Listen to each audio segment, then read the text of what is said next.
람세스 3세 제위 21년 티에라는 여인이 왕궁 법정 앞에 섰습니다. 그녀가 저지른 일은 너무나 위험해서 재판 기록을 담당하는 서기관들조차 자세한 내용을 기록하길 거부하고 완고거법과 상징만을 사용했습니다. 그러나 그녀가 마주할 운명은 법정이 지금까지 부과했던 어떤 죽음보다도 끔찍했습니다. 너무나 완벽하고 너무나 끔찍한 형벌이어서 그것에 대해 이야기하는 것만으로도 같은 운명을 초래한다고 믿어졌습니다. 다른 공모자들은 불에 탈 것이고 그들의 육체는 파괴되며 영혼은 사후세계로 들어가지 못할 것이었습니다. 그러나 티에는 이집트인들이 육체적 고통보다 산채로 잡아먹히는 것보다 살에 가해질 수 있는 어떤 고통보다 더 두려워했던 것을 경험하게 될 것이었습니다. 그녀는 사제들이 두 번째 죽음이라고만 지칭했던 의식을 겪게 될 것이었고 심지어 그 이름조차 다가올 공포를 완전히 담아내지 못했습니다. 고대 이집트인들은 우리가 잊으려 노력했던 인간 존재에 대한 어떤 것을 발견했습니다. 그들은 죽는 것보다 더 나쁜 것들, 즉 비존재보다 더 끔찍한 존재 상태가 있다는 것을 알고 있었습니다. 그것은 단순히 삶을 끝내는 것이 아니라 너무나 근본적으로 삶을 타락시키는 형벌이어서 상형 문자 그 자체가 번역되기를 거부하는 것처럼 보이고 마치 언어 자체가 그들이 행한 일을 묘사하는 것을 피하는 것 같았습니다. 파피루스 기록에는 의도적인 생략으로 인해 서기관들이 단순히 말로 표현할 수 없는 일이 행해졌다 또는 기록할 수 없는 일이 여기서 발생했다 라고만 적어놓은 공백들이 있습니다. 특정 형벌의 목격자들은 나중에 정화의식을 치러야 했습니다. 그들이 죽음을 보았기 때문이 아니라 이집트인들은 죽음에 익숙했습니다. 그것을 본 사람이라면 누구든 오염시키는 어떤 것을 보았기 때문입니다. 오늘 밤 여러분은 고고학자들이 특정 매장지를 발견하자마자 왜 다시 봉인했는지, 왜 일부 상형 문자 텍스트가 대중의 소비를 위해 의도적으로 오역되었는지, 그리고 수천 명을 십자가에 못 박고 범죄자들을 사자에게 던져 오락거리로 삼았던 로마인들이 왜 이집트의 형벌을 필멸의 존재가 알아서는 안 되는 영역을 넘어선 것이라고 본국에 편지를 썼는지 알게 될 것입니다. 모두가 아는 공개 처형들이 있었습니다. 그리고 다른 것들도 있었습니다. 밀폐된 방에서 행해지는 의식들인데 비명은 고통 때문이 아니라 그보다 더 끔찍한 어떤 것 때문이었고 희생자들은 죽음을 구하는 것이 아니라 정상적으로 죽게 해달라는 자비를 빌었으며 육체에 일어나는 일은 한 사람의 다른 부분들에 일어나는 일에 비해 부차적이었습니다. 특정 의식이 행해졌던 성스러운 호수들은 산천년이 지난 오늘날에도 지역 주민들에게 여전히 기피되고 있는데 미신 때문이 아니라 유전적 기억, 즉 어떤 장소들이 결코 존재해서는 안 되는 것들을 목격했다는 것을 알았던 세대를 통해 전해 내려온 유전된 공포 때문입니다. 여러분은 지금 이집트 사제들조차 시신을 정기적으로 미라로 만들고 인신 제사를 지내던 사람들이었지만 형벌을 집행하기 전에 몇 달간의 준비가 필요했던 너무나 충격적인 형벌에 대해 듣게 될 것입니다. 그것은 범죄자들을 살아있다고도 죽었다고도 할 수 없는 어떤 것으로 변모시키는 의식이었습니다.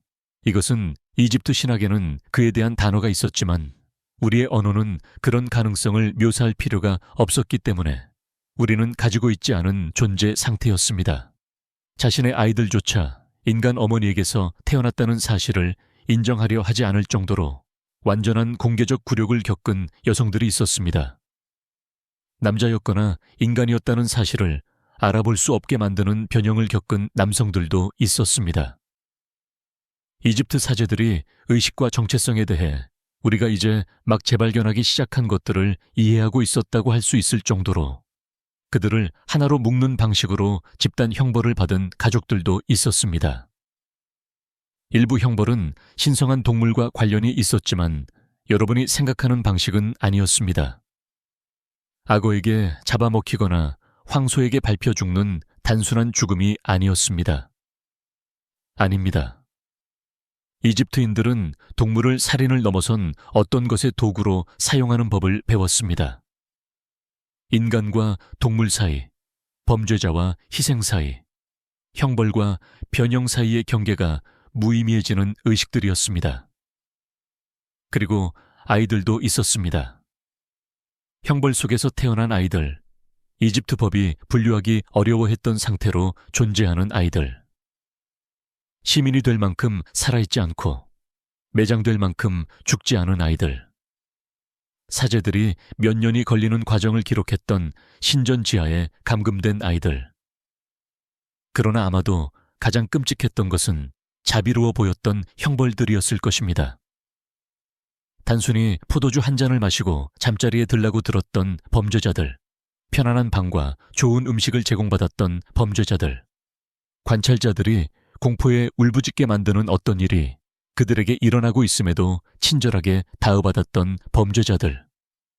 이집트인들은 최악의 고통이 항상 통증을 수반하는 것은 아니라는 것을 발견했기 때문입니다. 기록들은 모두 존재합니다. 파피루스에, 석판 비문에, 박물관이 제한된 소장품으로 보관하고 있는 고고학적 증거에 인간이 무엇을 할 수 있는지에 대한 증거입니다. 이것은 그들이 특정 공포가 우주적 질서에 필수적이라고 스스로를 설득했을 때, 고통이 신성해졌을 때, 형벌이 존재해서는 안 되는 어떤 것으로 초월했을 때 일어났습니다.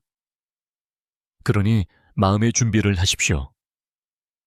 고대 이집트가 군대나 마법 때문이 아니라 사법 체계 때문에 두려움을 샀던 이유를 알게 될 것이기 때문입니다. 범죄자들이 이집트의 심판을 받느니 차라리 가능한 가장 고통스러운 방법으로 자살을 택했던 이유, 특정 형벌이 전염성이 있다고 여겨졌던 이유, 육체적 상처가 아니라 행해진 일에 대한 지식이 전염된다고 여겨졌던 이유를 알게 될 것입니다. 고대 이집트인들은 우리가 필사적으로 잊으려 노력했던 어떤 것을 이해했습니다. 인간의 잔혹성이 도달할 수 있는 불가능해야 할 곳들이 존재하며 일단 발견되면 결코 완전히 잊힐 수 없는 고통의 종착지들이 있다는 것을 말입니다. 그들은 그 장소들을 찾아냈습니다. 그들은 그것들을 지도에 그렸습니다. 그들은 그것들을 완벽하게 만들었습니다. 그리고 그들은 그것들을 3,000년 동안 사용했습니다. 이어서 나오는 내용은 너무나 극단적인 형벌들에 대한 완전한 진실이며 심지어 그것들을 완전히 묘사하는 것조차 위험하다고 여겨질 것입니다. 단순히 죽이는 것을 넘어 다른 어떤 것을 행한 방법들, 인간의 마음이 본능적으로 잘못되었다고 알지만 왜 그런지 정확히 설명할 수 없는 어떤 것. 이것들은 무자규적인 야만이 아니라 고대 이집트인들이 인간의식, 정체성, 그리고 고통에 대해 우리가 불가능하다고 가장하는 것들을 발견했음을 보여주는 세심하게 설계된 경험들이었습니다. 그러나 증거는 압도적입니다. 기록들은 검열되고 완고거법으로 표현되었지만 분명합니다. 그들은 이런 일들을 행했습니다. 그들은 그것들을 정상으로 만들었습니다. 그들은 묘사할 수 없는 공포가 용인될 뿐만 아니라 필수적이라고 전체 인구를 설득했습니다. 그리고 우리의 집단 기억 어딘가 깊은 곳에서 우리는 기억하고 있습니다. 그래서 특정 이집트 유물들이 사람들을 무의식적으로 뒷걸음질치게 만드는 것입니다.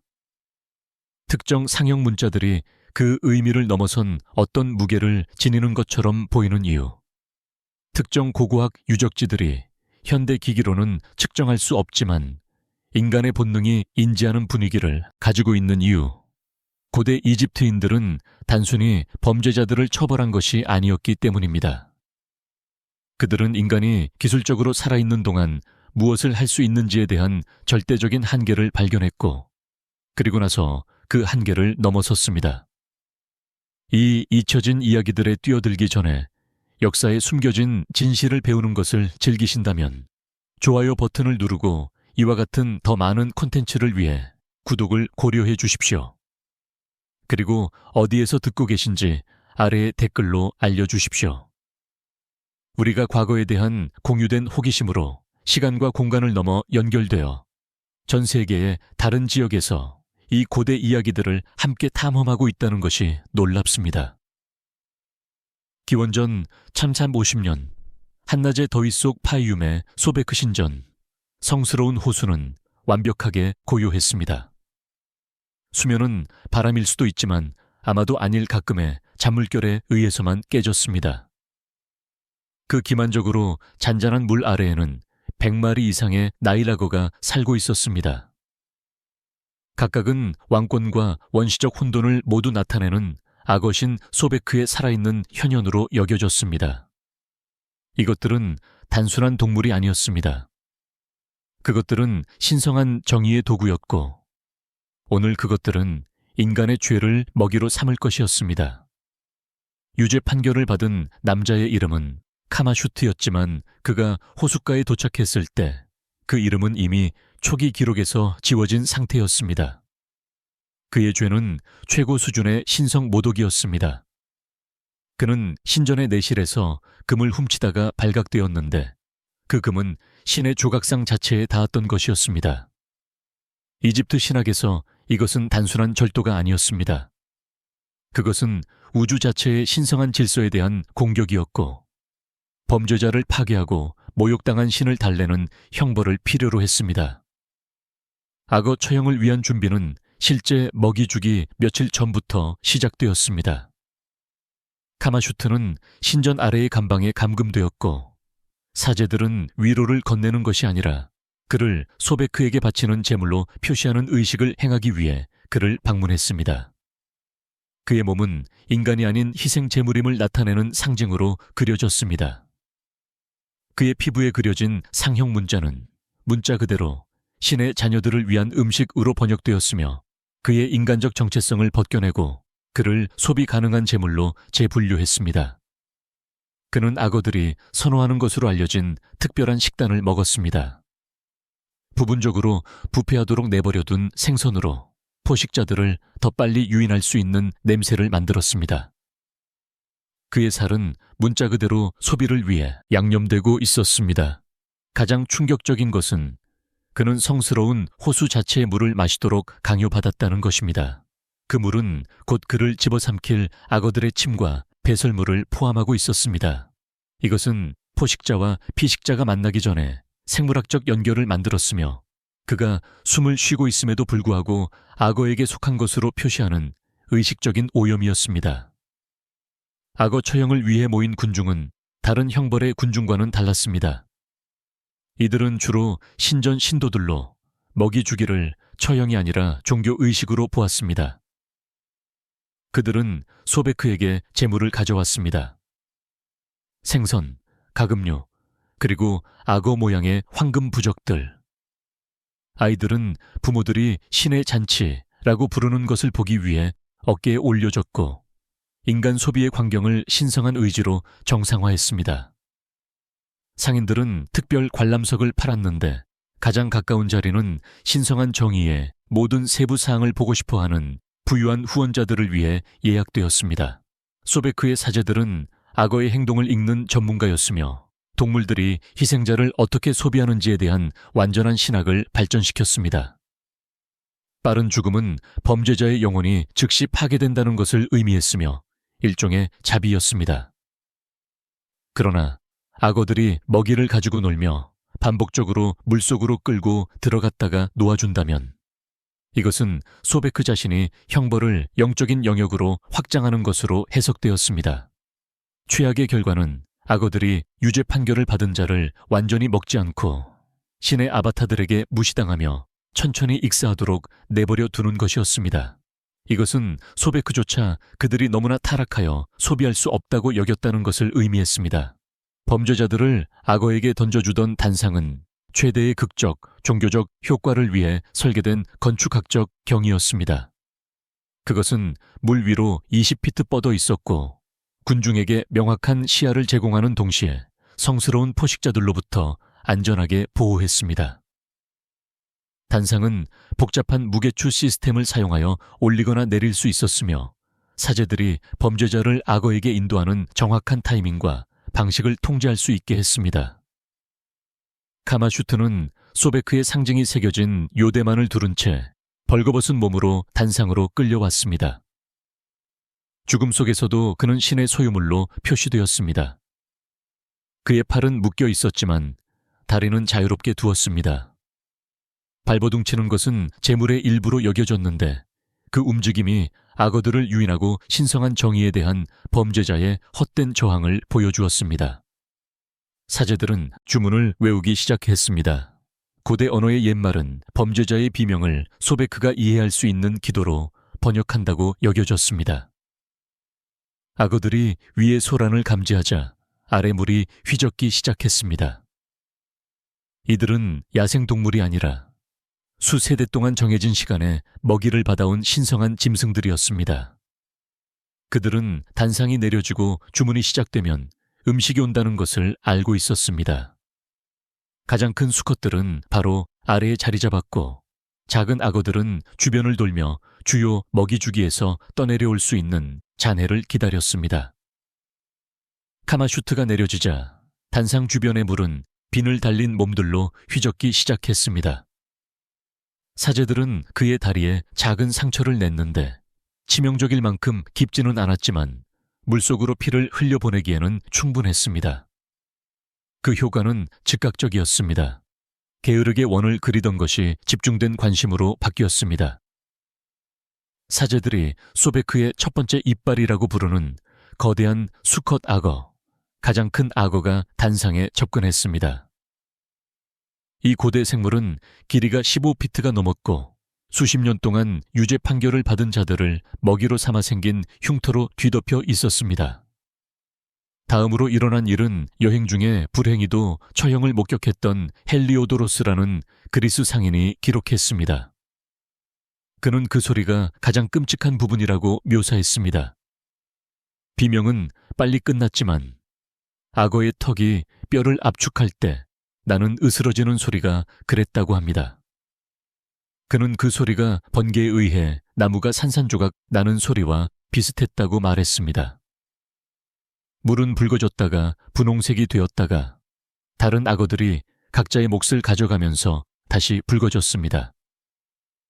전체 먹이 주기는 3분도 차에 걸리지 않았지만 헬리오도로스는 그 몇 분이 마치 몇 시간처럼 느껴졌다고 주장했습니다.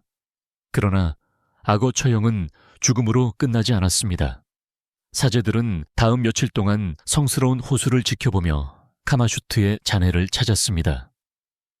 악어는 뼈를 잘 소화하지 못하고 결국 뼈들은 배출될 것이었습니다.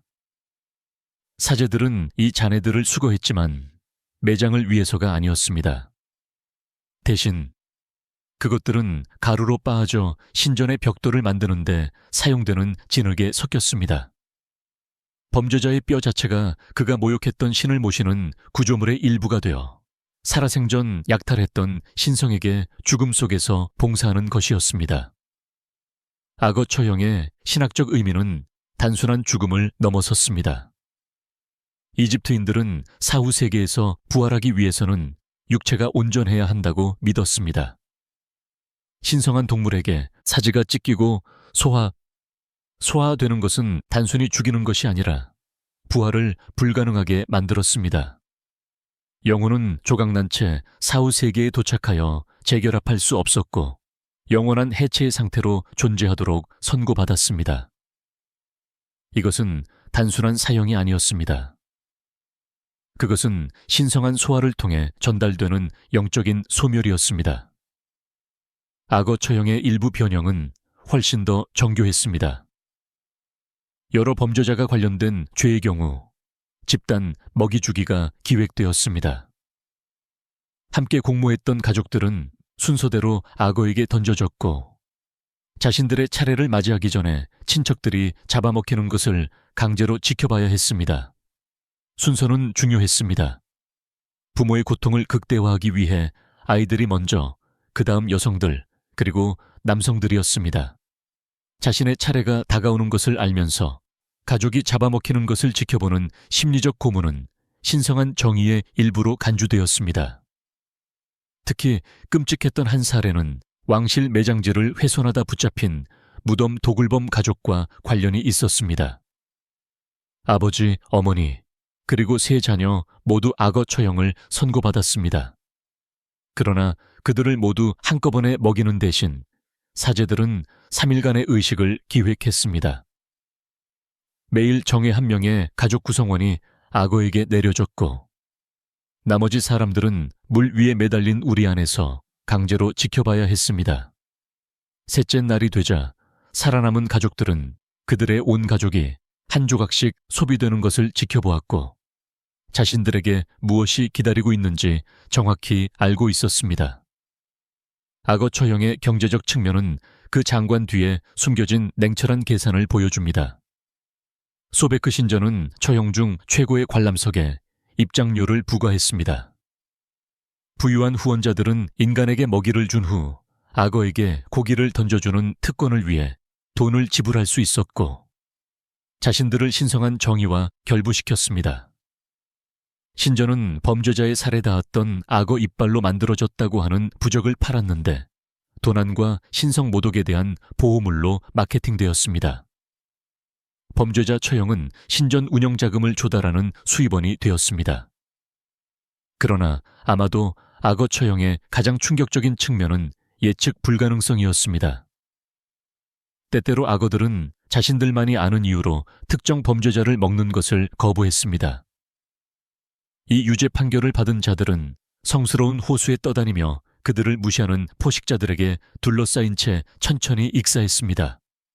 사제들은 이것을 소베크 자신이 재물을 거부한 것으로 해석하며 범죄자가 신성한 소비에조차 너무 오염되었다고 선언했습니다. 그러한 사례 중 하나는 순결 서약을 위반하여 유죄 판결을 받은 암모네리스라는 여사제와 관련이 있었습니다. 3번의 먹이주기 시도에도 불구하고 악어들이 그녀에게 닿는 것을 거부하자 사제들은 소베크가 그녀에게 특별한 형벌을 내리도록 지정했다고 선언했습니다. 그녀는 사막의 산채로 매장되었는데 무덤이 아니라 얕은 구덩이에 매장되어 사막 청소 동물들이 그녀에게 도달할 수 있었지만 그녀는 탈출할 수 없는 곳에서 노출로 인해 천천히 죽어갔습니다. 악어의 거부는 그녀를 몇 분이 아닌 며칠이 걸리는 죽음으로 몰아넣었습니다.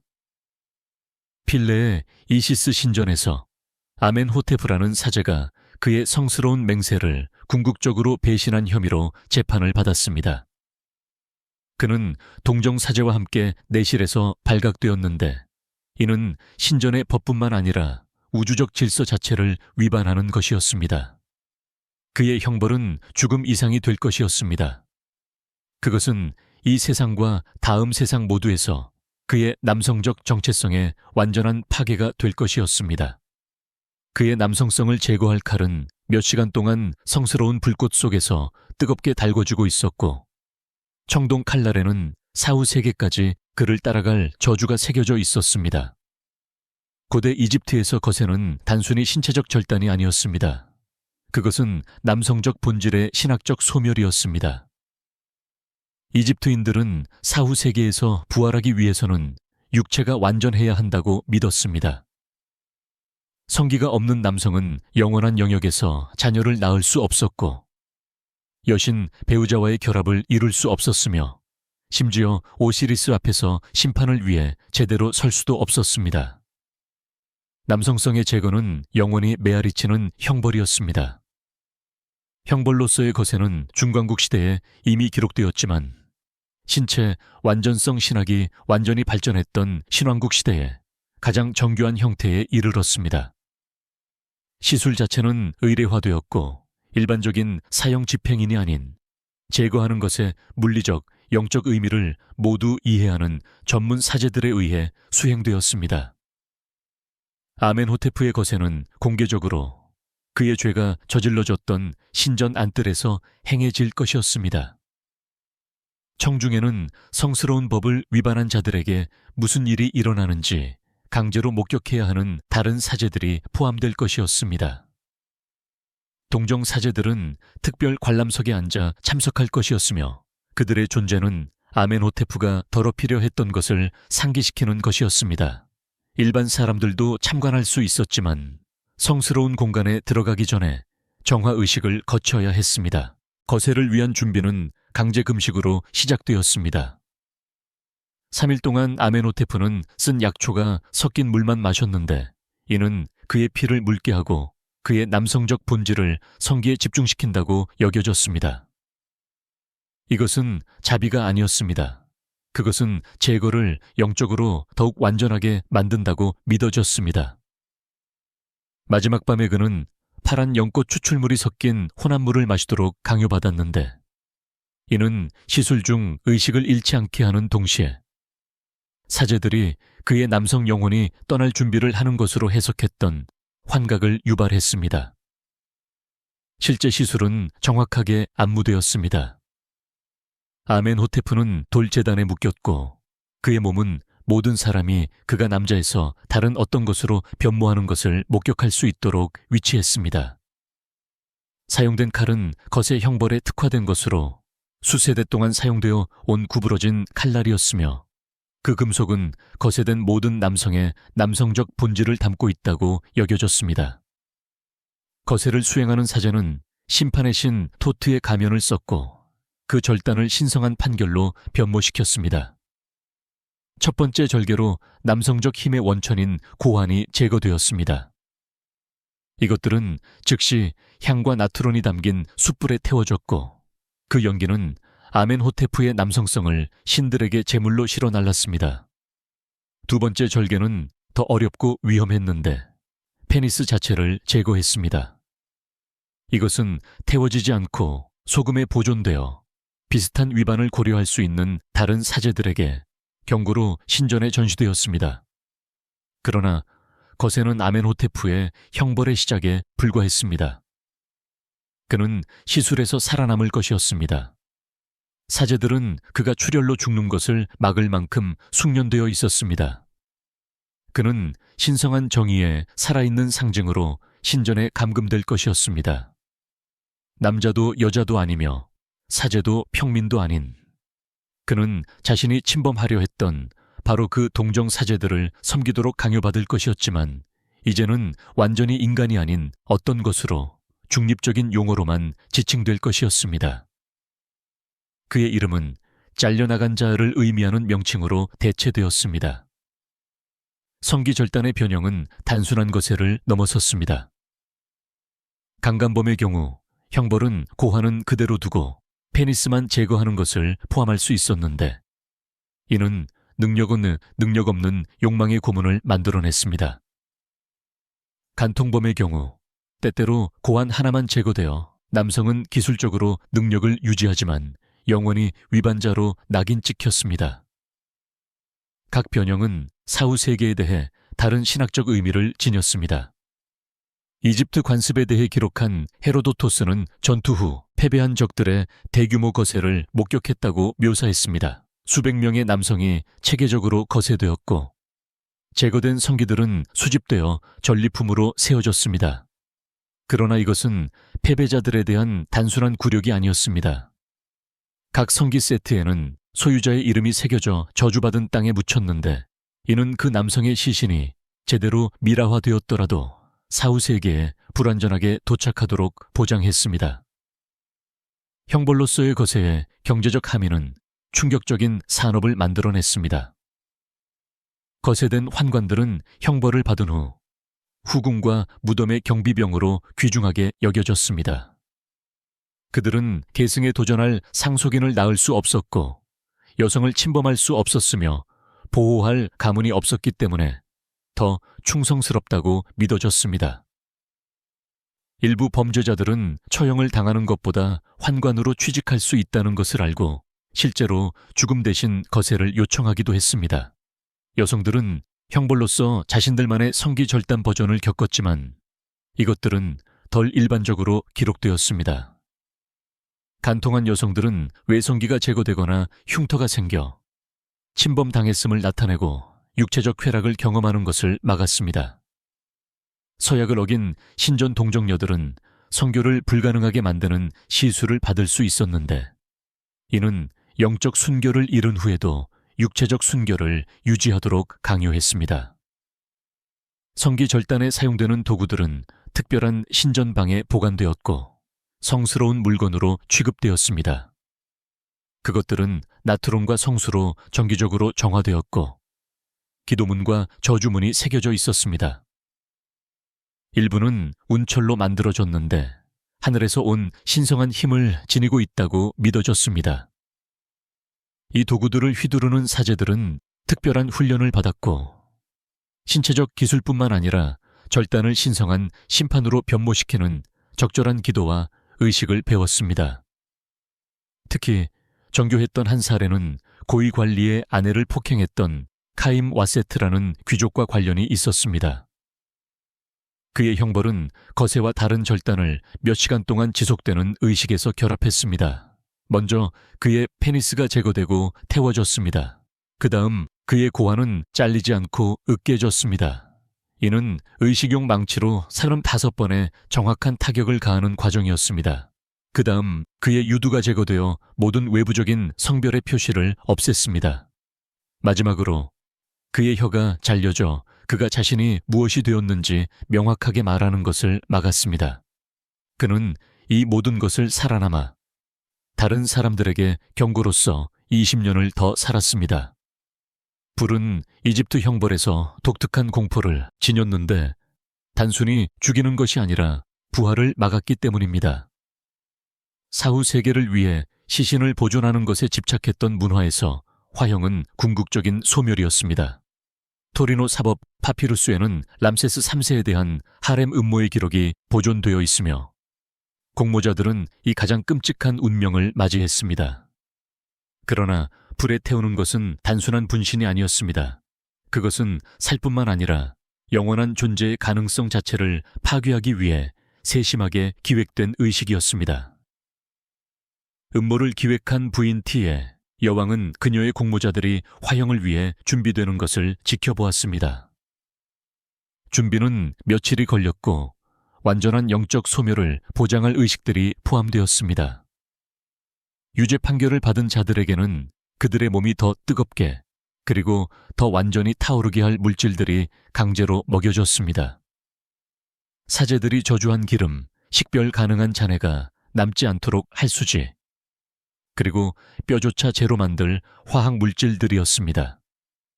화형 집행 장소는 신중하게 선택되었습니다. 그것은 신성한 땅이 될 수 없었는데 파괴되는 인간 영혼들에 의해 오염될 것이기 때문이었습니다. 물 근처도 될 수 없었는데 제가 정화의 원천을 오염시킬 수 있었기 때문이었습니다.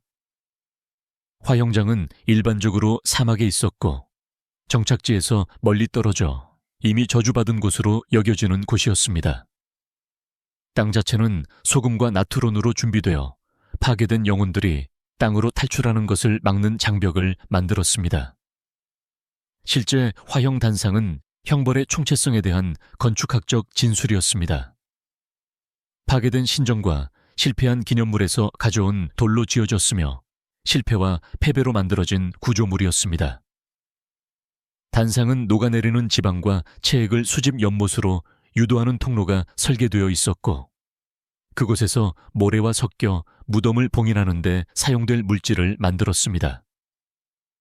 파괴된 시신들은 문자 그대로 다른 영혼들을 가두는 장벽이 되었습니다. 유죄 판결을 받은 자들은 정상적인 장례의식을 뒤집는 행렬로 화형장으로 끌려왔습니다. 조문객 대신 범죄자들에게 저주를 퍼붓는 저주자들이 있었습니다. 사후 세계를 위한 제물 대신 그들과 함께 타오르며 그들의 영혼을 불꽃 속에 가둘 물건들이 있었습니다. 녹아내려 그들의 영혼을 묶을 가짜금, 영이가 되어 비존재로 그들을 따라갈 저주문, 그들의 혈통이 저주받도록 할 그들 가족의 이미지들이었습니다. 불 자체는 평범한 불꽃이 아니라 실용적인 요소와 마법적인 요소를 결합한 특별히 준비된 대화제였습니다. 기본 연료는 번개에 맞은 나무에서 나온 것이었는데 이미 신성한 분노에 닿았다고 여겨졌습니다. 여기에 질병으로 죽은 동물들의 미라가 추가되어 그들의 부패한 보존 상태가 불꽃의 영적 오염을 더했습니다. 가장 충격적인 것은 인간 요소의 추가였습니다. 처형된 범죄자들의 머리카락, 이전 화형에서 얻은 지방 등이 첨가되어 세대를 걸쳐 저주받은 불을 만들었습니다. 공모자들이 단상으로 끌려왔을 때 그들은 신학적 의미를 지닌 특정 위치에 배치되었습니다. 음모의 마법을 사용했던 자들은 동쪽을 향했는데 해 뜨는 시간에 태양신라가 그들의 파괴를 목격할 것이었습니다. 독을 사용했던 자들은 서쪽을 향했는데 해가 질 때 그들이 소멸될 것이었습니다. 이러한 배치는 고통의 인간 해시계를 만들었고 타오르는 시신들의 그림자가 시간의 흐름과 그들의 소멸의 완벽함을 표시했습니다. 불을 붙이는 것은 의례적이었습니다. 일반적인 불꽃으로는 할 수 없었고 크리스탈 렌즈를 통해 햇빛을 집중시켜 만든 순수한 불이 필요했습니다. 이 과정은 몇 시간이 걸릴 수 있었는데 그동안 유죄 판결을 받은 자들은 기름칠된 단상 위에 서서 해가 올바른 각도에 도달하면 그들의 파괴가 시작될 것임을 알고 있었습니다. 태양이 올바르게 위치하기를 기다리는 심리적 고통, 이집트에 생명을 주었던 바로 그 신성한 빛이 그들의 마지막 죽음을 가져올 것임을 아는 고통은 형벌의 일부로 간주되었습니다. 불길이 마침내 타오르자 목격자들은 비명이 사막을 가로질러 몇 마일 밖까지 들렸다고 보고했습니다. 그러나 처형을 집행하는 사제들은 이것을 단순한 죽음의 절규로 보지 않았습니다. 그들은 비명을 영혼이 찢어지는 소리로 해석했습니다. 그들은 다양한 음색과 음높이를 기록했고 비명의 각 변화가 영혼의 다른 부분이 파괴되는 것을 나타낸다고 믿었습니다. 카, 바, 아크. 각 영적 구성 요소는 자신만의 소멸 소리를 가지고 있었습니다. 불태우는 과정은 완전한 파괴를 보장하기 위해 관리되었습니다. 사제들은 긴 장대를 사용하여 고르게 타지 않는 시신들의 위치를 재조정하여 모든 부분이 소멸되도록 했습니다. 그들은 불길에 저항하는 부위에 가속제를 추가했습니다. 목표는 단순히 죽음이 아니라 완전한 소멸이었습니다. 치 하나 뼈 조각조차 식별 가능하게 남아있어서는 안 되었습니다. 이 과정은 하루 종일 걸릴 수 있었고 사제들은 파괴를 유지하기 위해 교대로 일했습니다. 그러나 시신들이 제거된 후에도 형벌은 계속되었습니다. 죄는 단순히 흩핏 부려질 수 없었습니다. 영혼이 재결합할 수 없도록 보장하는 방식으로 처리되어야 했습니다. 일부는 돼지 기름과 섞여 범죄자들을 태우는 배에 방수 처리제로 사용되었는데 파괴된 영혼들은 영원히 다른 유죄 판결을 받은 자들을 수송하는 역할을 했습니다. 일부는 신성한 동물들의 사료에 섞여 영혼들이 신성한 짐승들에게 소화되었습니다. 가장 끔찍하게도 일부는 무덤을 봉인하는 데 사용되는 모르타르에 섞여 파괴된 영혼들이 영원한 장벽이 되어 다른 망자들이 그들의 매장에서 탈출하는 것을 막았습니다. 불태워진 자들의 가족들은 자신들만의 형벌을 받았습니다. 그들은 애도하는 것이 파괴된 영혼을 비존재에서 다시 불러올 수 있었기 때문에 애도하는 것이 금지되었습니다. 그들은 친척들의 파괴를 공개적으로 축하해야 했고 그들의 혈통에서 부패를 제거해준 신들에게 감사하는 잔치를 열었습니다. 불태워진 자들의 자녀들은 소멸된 자의 자손임을 나타내는 낙인으로 표시되어 부모의 비존재를 가시적인 표식으로 지니고 다녔습니다. 아비도스의 무덤 단지에는 어떤 저주보다 더 끔찍한 비밀이 숨겨져 있었습니다. 제1왕조 제르왕의 매장실에서 고고학자들은 318명의 유해를 발견했습니다. 모두 15세에서 25세 사이의 젊은 여성들이었고 모두 정확히 같은 시간에 사망했습니다. 이들은 질병이나 전쟁의 희생자가 아니었습니다. 그들은 수행원 제물, 즉 사후세계에서 왕을 섬기기 위해 왕과 함께 산 채로 매장된 하인들이었습니다. 그러나 증거는 모두가 기꺼이 어둠 속으로 들어간 것은 아니었음을 시사합니다. 죽은 왕족과 함께 하인을 매장하는 관습은 명예로운 일로 제시되었지만 현실은 정교한 강압과 통제 시스템이었습니다. 주로 가난한 가정의 젊은 여성들이 어린 시절부터 왕실에서 봉사하기 위해 선발되었습니다. 그들은 아주 어린 나이부터 그들의 운명이 주인과 함께 영원으로 가는 것이라고 들었습니다. 왕이 죽을 때쯤 이 하인들은 너무나 철저히 세뇌되어 많은 이들이 진정으로 주인에게 죽는 것이 특권이라고 믿었습니다. 그러나 무덤에 봉인되는 현실에 직면했을 때 믿음과 자발성은 두 가지 다른 것이었습니다. 고고학적 증거는 더 어두운 이야기를 들려줍니다. 많은 해골에서 몸부림의 흔적이 나타납니다. 벽을 긁다가 부러진 손톱, 탈출하려다 부러진 뼈, 일부는 갇히면서 붙잡혀 있었고 다른 일부는 봉인되었다는 것을 시사하는 자세. 영원한 봉사의 명예는 무덤 문이 닫히기 시작할 때 매우 현실적인 공포와 함께 찾아왔습니다. 수행원 제사를 위한 준비는 왕이 건강 악화의 징후를 보이기 시작하는 순간부터 시작되었습니다. 선발된 하인들은 특별한 숙소로 옮겨져 정화의식을 거쳤습니다. 그들은 죽은 후에도 시신을 보존할 음식, 즉 살아있는 동안에도 미라화 과정을 시작할 고연분 식단을 먹었습니다. 그들에게는 연곶 와인과 양귀비 추출물의 양이 점점 늘어나 때가 되었을 때 순종적이고 혼란스럽게 만들었습니다. 실제 매장 과정은 저항을 최소화하기 위해 세심하게 기획되었습니다.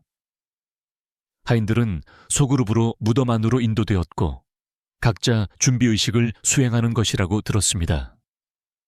그들에게는 진정제가 잔뜩 섞인 포도주가 주어졌는데 졸음을 유발할 정도였지만 의식을 잃을 정도는 아니었습니다. 이집트인들은 하인들이 영원한 봉사로 전환하는 동안 의식을 유지해야 한다고 믿었습니다. 그들이 봉인되고 있다는 것을 깨달을 때쯤에는 약물과 어둠이 효과적인 저항을 불가능하게 만들었을 것입니다. 하인들이 산채로 매장된 무덤방은 잔인한 효율성을 염두에 두고 설계되었습니다. 여러 사람을 수용할 만큼 충분히 컸지만 똑바로 설 수 없을 정도로 자가 희생자들을 영원한 자세가 될 실암패탄 자세로 몰아넣었습니다. 공기 통로가 포함되었지만 이것들은 특정 시간 후에 봉인되도록 설계되어 하인들이 사후세계로 제대로 전환할 만큼 충분히 천천히 죽고 죽기 전에 부패가 시작될 정도로 느리게 죽지 않도록 보장했습니다. 일부 무덤에는 훨씬 더 정교한 잔혹 행위가 포함되어 있었습니다. 하인들은 살아있을 때의 인물을 모방하는 특정 위치에 묶일 수 있었습니다. 팔을 뻗고 무릎을 꿇은 술잔 운반자, 팔을 들어 올리고 선 부채 운반자, 악기와 함께 배치된 음악가. 그들은 이 자세로 죽었고 그들의 시신은 영원한 노예의 조각상이 되었습니다. 사슬은 금과 은으로 만들어져 그들의 중요성을 나타낼 만큼 귀중했지만 그들의 마지막 임무에서 탈출할 수 없도록 보장하는 사슬이었습니다. 매장의 심리적 고통은 즉각적인 희생자를 넘어 확장되었습니다. 다른 하인들은 자신들의 차례가 다음 왕실 죽음과 함께 올 수도 있다는 것을 알면서 동료들을 무덤에 봉인하는 데 참여하도록 강요받았습니다. 그들은 몇 년 동안 함께 살고 일했던 사람들의 문을 닫으면서 미소 짓고 찬송가를 불러야 했습니다. 이러한 공동의 공모는 왕실 내에 정상화된 공포의 문화를 만들었습니다. 모든 매장 형벌이 왕실 무덤과 관련된 것은 아니었습니다. 일반 범죄자들은 성스러운 땅에 피를 흘리는 것을 피하는 처형의 형태로 사막의 산채로 매장될 수 있었습니다. 이 매장들은 얕았는데 희생자가 탈출할 수 없을 만큼 깊었지만 사막 청소동물들이 냄새를 맡을 수 있을 만큼 얕았습니다. 유죄 판결을 받은 자들은 질식, 더위, 그리고 파고들어 그들에게 도달할 수 있는 생물들에게 산채로 먹힐 가능성의 조합으로 사망했을 것입니다. 특히 끔찍했던 한 변형은 가짜 무덤 형벌이었습니다. 범죄자들은 제대로 된 무덤처럼 보이지만 제대로 된 매장을 조롱하기 위해 설계된 구조물에 봉인되었습니다. 벽에는 축복 대신 저주를 담은 거꾸로 된 상형 문자가 그려져 있었습니다. 무덤 부장품은 부서지거나 오염된 물건들로 사후 세계에서 쓸모없을 것이었습니다.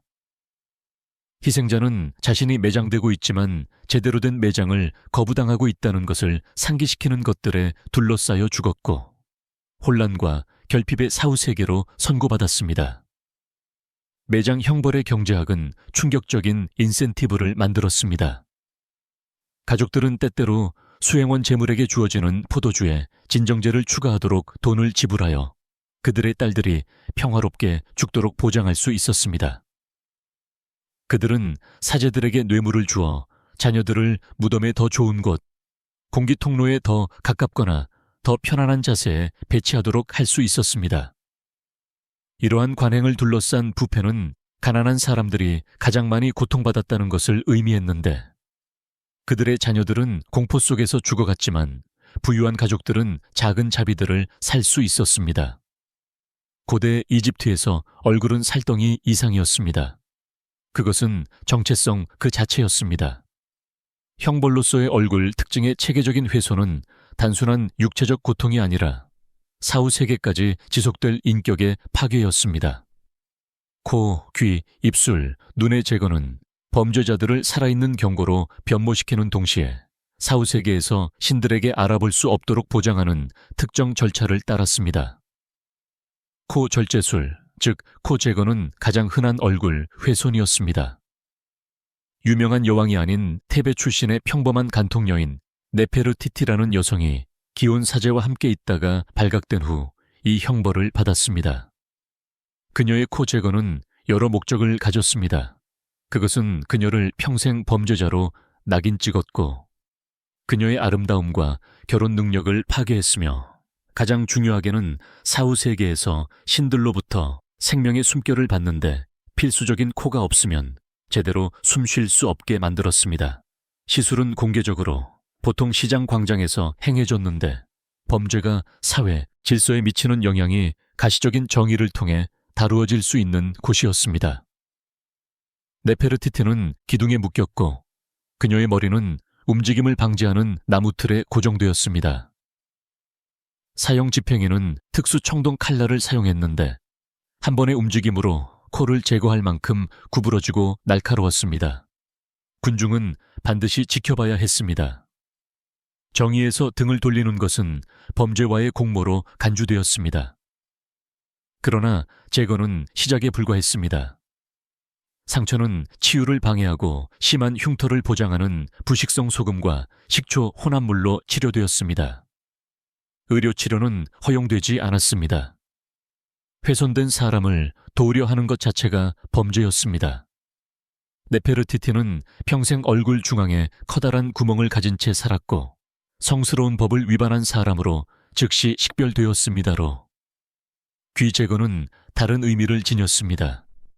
귀는 지혜와 순종과 관련이 있었습니다. 법을 듣지 않는 사람은 들을 자격이 전혀 없었습니다. 왕실 문서를 위조하다 붙잡힌 투트모세라는 서기관은 상징적으로나 문자적으로나 사회에서 그를 단절시키는 의식에서 두 귀가 모두 제거되었습니다. 귀가 없으면 그는 기도를 들을 수 없었고 지시를 받을 수 없었으며 구두 계약에 참여할 수 없었습니다. 그는 육체적으로 살아있었음에도 불구하고 사회적으로 죽은 사람이 되었습니다. 입술 절단은 언어 범죄를 저지른 자들, 즉 신성 모독자, 위증자, 파라오에게 저주를 퍼부었던 자들을 위해 예약되었습니다. 입술은 잘려나가 치아가 해골 같은 미소로 영구적으로 드러났습니다. 이것은 말을 어렵게 할 뿐만 아니라 먹고 마시는 것을 끊임없는 투쟁으로 만들었습니다. 더 중요하게는 사후 세계에서 적절한 기도를 할 입술이 없으면 영혼은 신성한 심판 동안 자신을 방어할 수 없을 것이었습니다. 눈 제거는 덜 흔했지만 아마도 신학적으로 가장 중요한 절단이었습니다. 눈은 영혼의 창이었고 죽은 자들이 지하 세계를 통과하는 길을 볼 수 있는 수단이었습니다. 왕실 매장지를 훼손하다 붙잡힌 판부라는 무덤 도굴범은 뜨거운 청동막대로 눈을 찢었습니다. 살아있는 동안 앞을 보지 못했던 그는 죽어서도 앞을 보지 못하여 사후 세계를 안내할 영적 문헌을 읽을 수 없었고 영원한 어둠과 혼란에 처하게 되었습니다. 절단의 조합은 형벌의 위계를 만들었습니다.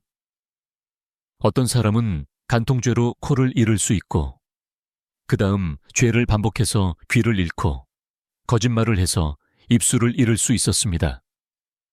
각 절단은 사회적 죽음과 영적 장애의 또 다른 층을 더했습니다.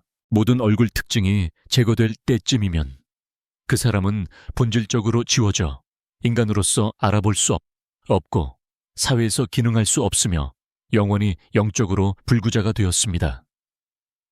훼손에 사용된 도구들은 성스러운 물건으로 취급되었습니다. 그것들은 신전 보관실에 보관되었고 사용 전에 정화되었으며 훼손된 자들을 사후 세계까지 따라갈 저주문이 새겨져 있었습니다. 일부는 운철로 만들어졌는데 하늘에서 온 신성한 심판을 담고 있다고 믿어졌습니다. 이 도구들을 휘두르는 사형 집행인들은 특별한 훈련을 받았고 신체적 기술뿐만 아니라 각 절개의 영적 의미도 이해해야 했습니다. 훼손된 자들의 자녀들은 자신들만의 낙인을 받았습니다. 그들은 불구자의 자손으로 낙인 찍혔고 종종 신전에 들어가는 것이나 특정 직책을 맡는 것이 금지되었습니다. 일부 공동체는 그들에게 훼손된 자의 자녀임을 나타내는 특별한 옷을 입도록 요구했습니다. 부모의 죄는 문자 그대로 물려받은 수치를 통해 그들의 얼굴에 새겨졌습니다. 시나이의 구리 광산은 단순히 고된 노동의 장소가 아니었습니다. 그곳은 유죄 판결을 받은 범죄자들이 피로 굶주림, 노출의 조합을 통해 천천히 죽어가도록 보내지는 지구상에 세심하게 설계된 지옥이었습니다. 그러나 죽음이 목표가 아니었습니다. 목표는 피할 수 없는 죽음 이전에 최대한의 노동력을 추출하는 것이었습니다. 로마인들은 나중에 담나티오 아드메탈라 광산형 정책으로 이 관행을 채택하고 정교하게 만들었지만 이집트인들은 인간을 죽을 때까지 일시키는 기술을 1000년 전에 이미 완성했습니다. 투트모세 3세 제위 15년 신전 건설 현장에서 도둑질을 하다 유죄 판결을 받은 아멘브라는 남자는 광산형을 선고받았습니다. 광산으로 가는 여정 자체가 형벌의 일부였습니다. 수십 명의 다른 유죄 판결을 받은 자들과 함께 족수에 묶여 그는 점점 더 적대적인 사막을 가로질러 2주 동안 걸었습니다. 밤에는 피난처가 제공되지 않았습니다. 음식은 최소한으로 그들을 움직이게 할 만큼만 주어졌습니다. 그들이 광산에 도착할 때쯤에는 많은 이들이 이미 반쯤 죽어 있었습니다. 광산 입구는 헛됨의 기념물로 표시되어 있었습니다. 이전 작업자들의 뼈로 지어진 피라미드들이었고 광산 폐기물과 섞여 경고이자 다가올 미래의 약속이 되는 구조물을 만들었습니다. 새로 도착한 사람들은 행진 중에 죽은 사람의 뼈를 하나 추가하도록 강요받았고 결국 자신들의 유해를 담게 될 기념물에 기여했습니다. 광산 캠프의 생활 조건은 최소한의 생산성을 유지하면서 최대한의 고통을 주기 위해 계산되었습니다. 작업자들은 땅에 파인 구덩이에서 잠을 잤는데 사막의 극한 기온으로부터 아무런 보호도 제공하지 못하는 낡은 갈대 돗자리로 덮여 있었습니다. 여름에는 구덩이가 오븐이 되었고 겨울에는 얼어붙는 무덤이었습니다. 작업자들은 따뜻함을 위해 서로 웅크렸지만 이는 또한 질병이 캠프를 통해 빠르게 퍼진다는 것을 의미했습니다. 작업 자체는 육체와 정신을 동시에 파괴하도록 설계되었습니다. 구리 광석은 작업자들이 몇 시간 동안 고통스러운 자세로 몸을 비틀어야 하는 좁은 갱도에서 추출되어야 했습니다. 갱도 안의 공기는 몇 달 안에 폐를 파괴하는 먼지로 가득했습니다. 광산 깊은 곳의 온도는 화씨 120도, 섭씨 약 49도를 초과할 수 있었습니다. 작업자들은 즉각적인 탈수 사망을 막을 만큼의 물만 주어졌고 건강을 유지할 만큼은 아니었습니다. 일과는 가차 없었습니다. 작업자들은 새벽 전에 광산에 들어가 해가 진 후에야 나왔고 이는 일부가 몇 주 동안 햇빛을 보지 못했다는 것을 의미했습니다. 그들은 적절한 수면을 방해하도록 의도적으로 설계된 교대 근무를 했습니다. 피로가 절정에 달할 때쯤 작업자들은 다른 근육을 사용하는 다른 작업으로 교대되었고 이는 신체의 어떤 부분도 회복되지 않도록 보장했습니다.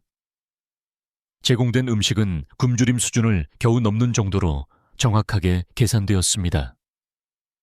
가장 거친 곡물로 만들어져 종종 치아를 마모시키는 모래가 섞인 빵, 보통 썩어가는 양파, 짭짤하고 간신히 마실 수 있는 물, 일주일에 한 번은 소량의 말린 생선을 받을 수 있었는데 영양분보다 소금이 더 많았습니다.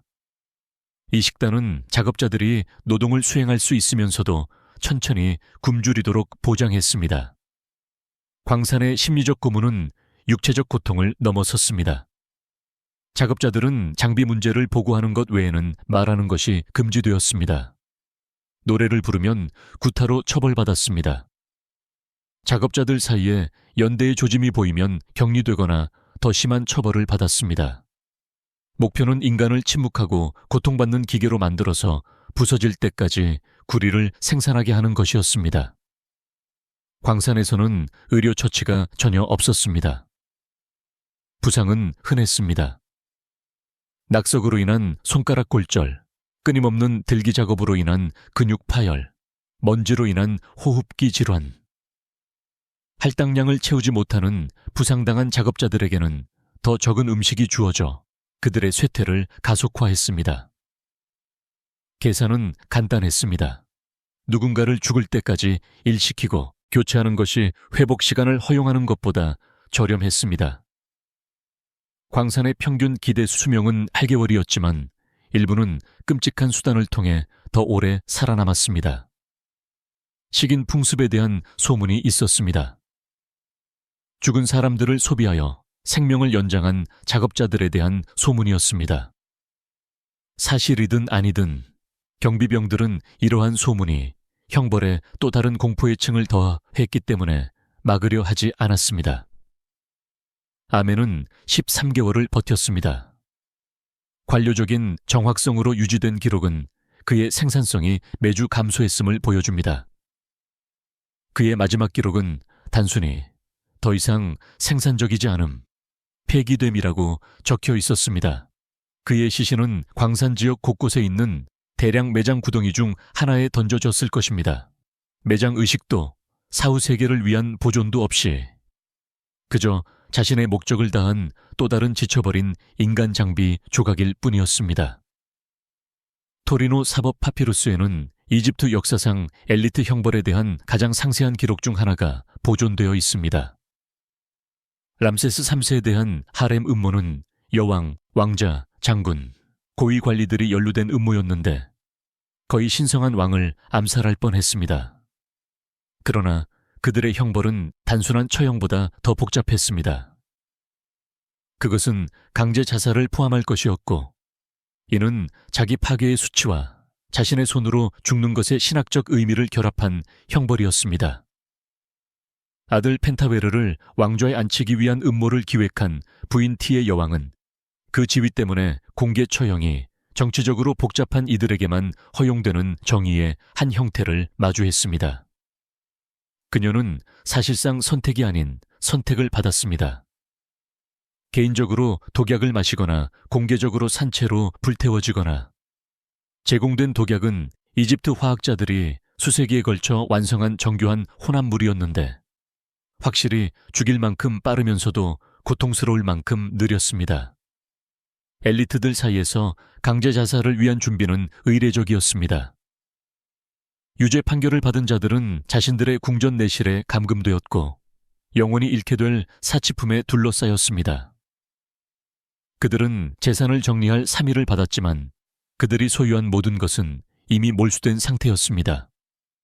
이 3일은 심리적 고문이었는데 그들이 잃었던 것, 잃게 될 것, 그리고 선택한 죽음 방식의 영원한 여파를 숙고할 시간이었습니다.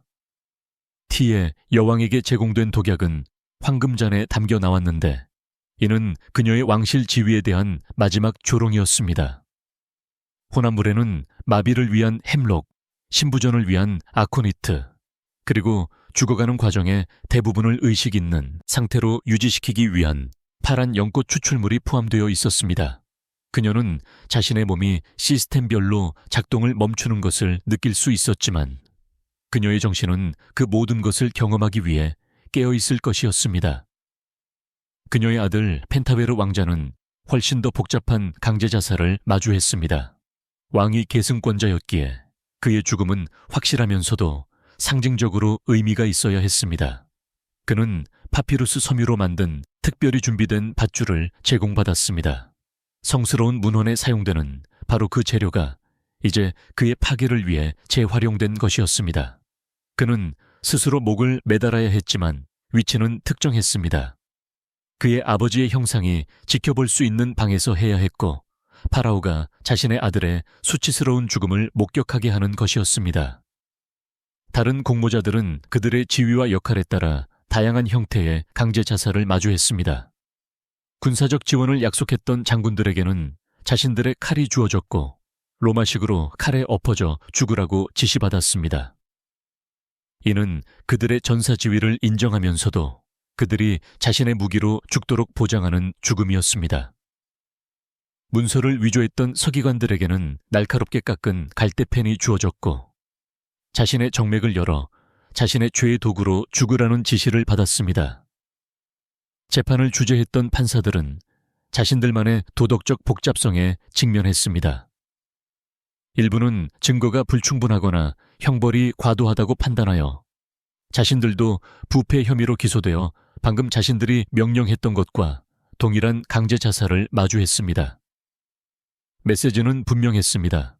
왕실 보안 문제에 있어서 중립은 없었습니다. 당신은 완전히 충성하거나 완전히 유죄 판결을 받는 것이었습니다. 강제 자살의 신학적 함의는 심각했습니다. 이집트인들은 죽음의 방식이 사후 세계를 통한 영혼의 여정에 영향을 미친다고 믿었습니다. 자살은 영적 본질을 혼란시키는 자기 살해의 한 형태로 간주되었습니다. 가는 죽음을 자연사로 처리해야 할지 폭력적인 죽음으로 처리해야 할지 알지 못할 것이었습니다. 반은 세상 사이에 갇혀 육체로부터 제대로 분리될 수 없을 것이었습니다. 아크는 효과적인 영혼으로의 변환을 거부당할 것이었습니다. 고대 이집트의 모든 형벌 중 기록 말살형, 담나티오 메모리에, 즉 한 사람의 이름과 기억을 역사에서 완전히 지우는 것보다 더 두려운 것은 없었습니다. 이것은 단순한 죽음이 아니었습니다. 그것은 소급적인 비존재, 그 사람이 아예 존재한 적이 없었다는 부정이었고 이름이 사후, 세계에서 영혼을 살게 한다고 믿었던 문화에서 이 기록 말살은 완전한 소멸을 의미했습니다. 부활도 없고 사후 세계도 없으며 존재했던 흔적조차 남지 않는 것이었습니다. 기록 말살 과정은 유죄 판결 즉시 시작되었습니다. 작업자 팀은 이집트 전역으로 퍼져 유죄 판결을 받은 사람의 이름이 나타난 모든 장소를 찾아 나섰습니다. 모든 비문은 깎여나가고 모든 조각상은 훼손되었으며 모든 파피루스는 불태워졌습니다. 그 철저함은 비범했습니다. 스케럽 딱정벌레에 새겨진 작은 카르투슈조차도 매끄럽게 갈아버렸습니다. 유죄 판결을 받은 사람의 이름은 말할 수 없는 것이 되었고 언급이 절대적으로 필요할 경우에만 범죄자 또는 적으로 불렸습니다. 아케나텐 파라오는 사후에 이 운명을 맞이했는데 그의 급진적인 종교개혁은 그에게 죽음 후 완전한 기록 말살을 가져왔습니다. 그의 수도 아마르나는 버려지고 철거되었습니다. 그의 기념물들은 허물어져 다른 건축물의 채움제로 사용되었습니다. 그의 이름은 왕 목록에서 깎여나가 수세기 동안 역사가들을 혼란스럽게 하는 왕위 계승의 공백을 만들었습니다. 심지어 그의 미라조차 부활을 막기 위해 고의적으로 훼손되었지만 최근 발견들은 일부 사제들이 신성한 파라오를 완전히 파괴할 수 없어 비밀리에 보존했을 가능성을 시사합니다. 여성 파라오 하트셉스트는 부분적인 기록 말살을 겪었지만 이것이 형벌이었는지 아니면 정치적 편의였는지에 대한 논쟁은 계속됩니다. 그녀의 후계자인 투트모세 3세는 그녀의 죽음 후 20년을 기다린 후에야 기록 말살을 시작했는데 이는 복잡한 동기를 시사합니다. 그녀의 형상들은 깎여나갔지만 조심스럽게 종종 그녀의 몸은 온전하게 남겨둔 채 얼굴만 제거되었습니다. 그녀의 이름은 일부 기념물에서는 지워졌지만 다른 기념물에서는 남겨졌습니다. 이 선택적인 기록 말살은 완전히 기억되지도 완전히 잊히지도 않는 유령 같은 반쪽짜리 존재를 만들었습니다. 기록 말살형의 실제 집행은 엄청난 자원을 필요로 했습니다. 아멘호테프 3세의 대왕비인 티의 여왕, 음모자와는 다른 티에, 은 이집트와 누비아 전역의 수천 개의 유물에 이름이 나타났습니다. 그녀의 손자 투탕카멘이 아마르나 혁명을 뒤집었을 때 모든 사례를 찾아 파괴해야 했습니다. 서기관팀은 그녀의 이름이 나타난 위치를 목록화하는 데만 수년 동안 일했습니다. 완전한 기록 말살 비용은 종종 원래 기념물 건설 비용을 초과했습니다. 그러나 기록 말살은 단순히 이름을 제거하는 것을 넘어섰습니다. 유죄 판결을 받은 사람의 가족은 기록 말살에 참여하도록 강요받았고 그들의 관계를 공개적으로 부인했습니다. 아이들은 그 이름의 부모가 없다고 맹세해야 했습니다. 배우자들은 결혼한 적이 없다고 선언했습니다. 친구들은 그 사람의 존재를 알지 못한다고 부인했습니다. 이러한 사회적 기록 말살은 종종 기념물의 물리적 파괴보다 더 고통스러웠습니다. 기록 말살의 마법적 함의는 신중하게 고려되었습니다. 단순히 이름을 제거하는 것만으로는 충분하지 않았습니다. 이름이 있던 공간은 이름이 어떤 식으로든 재형성되는 것을 막기 위해 적절하게 처리되어야 했습니다. 깎아낸 부분은 저주문이 섞인 석고로 채워져 이름이 결코 복원되지 않도록 했습니다. 일부 기록 말살은 제거된 이름 위에 다른 이름을 새겨 새로운 이름의 힘으로 옛 이름의 영적 잔재를 억누르는 것을 포함했습니다. 고대 이집트의 공개 굴욕은 단순한 당혹감을 훨씬 넘어섰습니다. 그것은 희생자들의 육체가 여전히 기능하는 동안 그들을 영적으로나 사회적으로 죽게 만드는 사회적 정체성에 계산된 파괴였습니다. 그 방법들은 정교했고 신체 노출, 의례적 비하, 그리고 공동체의 참여를 회복 불가능한 방식으로 결합했습니다. 이것들은 순간적인 형벌이 아니라 사회와 우주에서 한 사람의 위치를 영구적으로 변모시키는 것이었습니다. 신전 경비병과 간통하다 붙잡힌 아만네리스라는 여인은 모든 공개 굴욕 의식을 마주했습니다. 그녀의 형벌은 3일 동안 테베의 모든 구역을 통과하는 행렬인 수치의 행진으로 시작되었습니다. 그러나 이것은 단순한 노출이 아니었습니다. 모든 측면이 최대의 비하를 위해 설계되었습니다. 그녀는 발가벗겨졌고 그녀의 몸은 그녀의 죄를 상세하게 식별하는 상징으로 그려졌습니다. 상형 문자는 그녀가 무엇을, 어디서, 누구와 함께 했는지 문자 그대로 설명했습니다. 여성적 아름다움과 힘의 상징인 그녀의 머리카락은 청동 면도칼로 깎이지 않고 존경받는 시민들의 아내들에 의해 한 가닥씩 뽑혔습니다. 각 여성은 최소한 한 가닥의 머리카락을 뽑도록 요구받아 굴욕에 적극적으로 참여하게 되었습니다.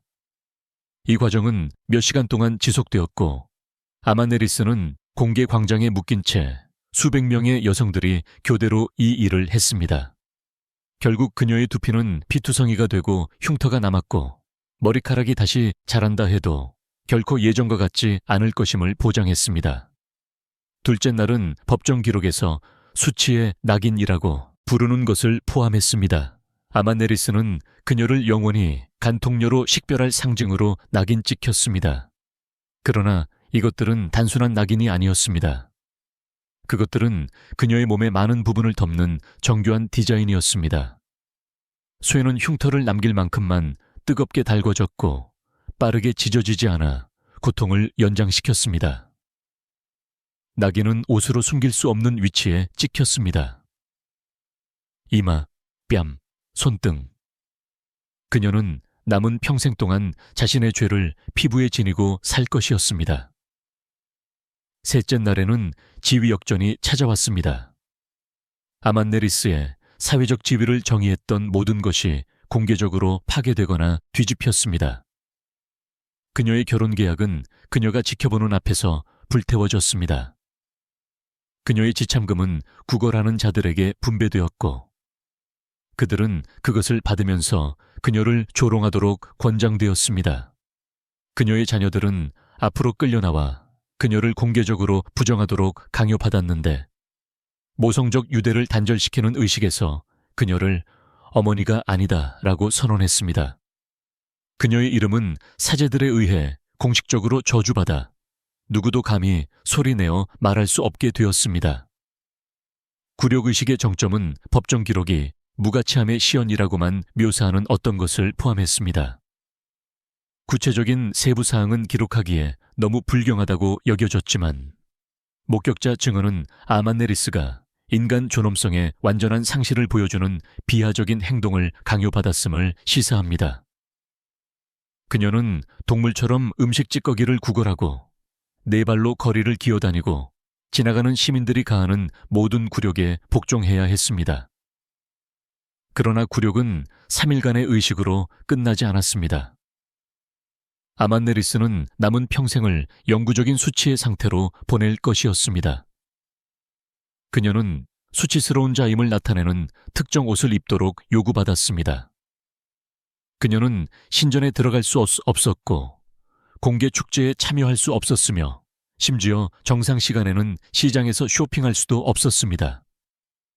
그녀는 사회의 변두리에서 살아야 했고 사람들이 주기로 선택한 어떤 자비로든 살아가야 했지만 수치스러운 자에게 너무 많은 자비를 베푸는 것 자체도 의심스러운 것으로 간주되었습니다.